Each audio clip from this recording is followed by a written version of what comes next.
माधवा, अरे हिशेब, गृहशांतीच्या सामानाची यादी, घरात लागणाऱ्या सामानाची यादी, राहिलेल्या सामानाची यादी, यापैकी काहीच करत नव्हतास तू.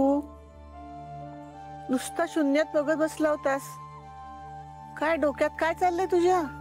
अगं काय चालणार, सगळ्या लग्नाच्या तयारीतच चाललंय.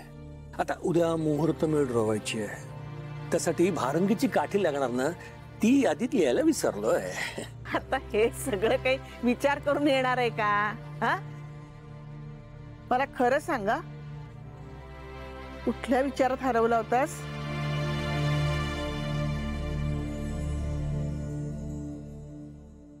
लेक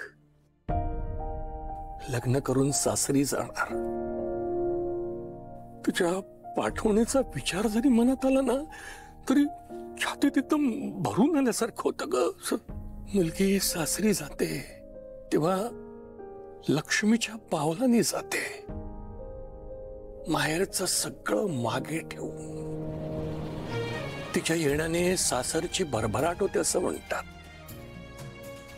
पण मग तिचं माहेर, तिथे मात्र फक्त तिच्या आठवणी राहतात.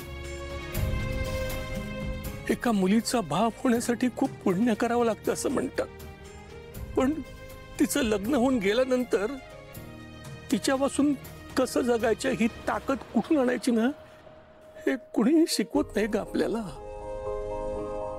माधवा, आत्ताच एवढा खचलास तर पुढं कसं होणार रे तुझं?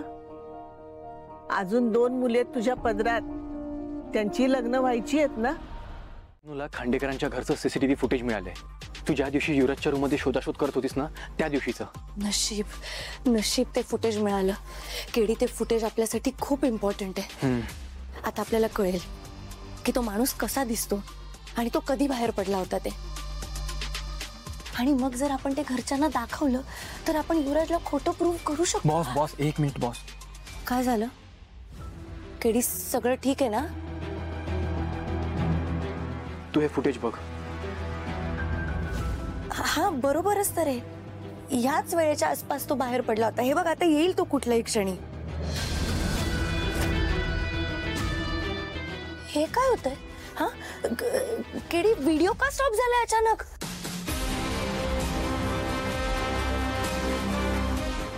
केडी, काय होतंय? काय प्रॉब्लेम आहे? असं का होतंय? बॉस, फुटेज करप्ट केलं गेलंय, ते पण मुद्दाम.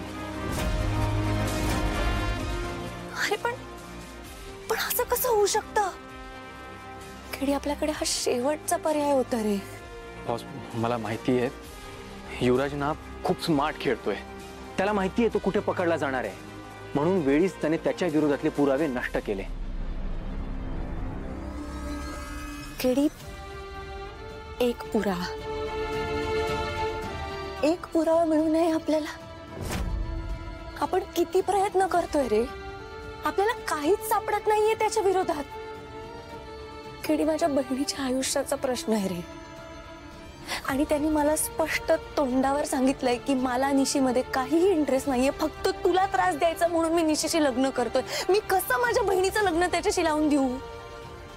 केडी, आपण जर काही नाही करू शकलो ना, तर त्यांचं लग्न होईल आणि आपल्याला नुसतं बघत बसावं लागेल.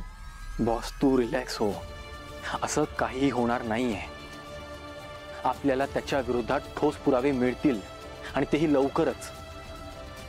लग्नाआधी आपण त्याला एक्सपोज करू. केडी, आपल्याकडे वेळ खूप कमी आहे. कसं करणार आहोत आपण हे? कळतंय मला, पण आपल्याला काहीतरी ठोस पुरावे सापडतील. डोंट वरी, मी आहे तुझ्या बरोबर. बॉस, हे घे. केडी, हे बघ, तुझ्या एक गोष्ट लक्षात येते का? बरोबर तेवढंच फुटेज करप्ट झालंय, आणि हा योगायोग नाही असू शकत. हा, हे सगळं मुद्दाम केलं गेलंय. आधी मला फक्त डाऊट होता, पण आता मला खात्री पटली आहे की युवराज नक्की काहीतरी चुकीचं काम करतोय.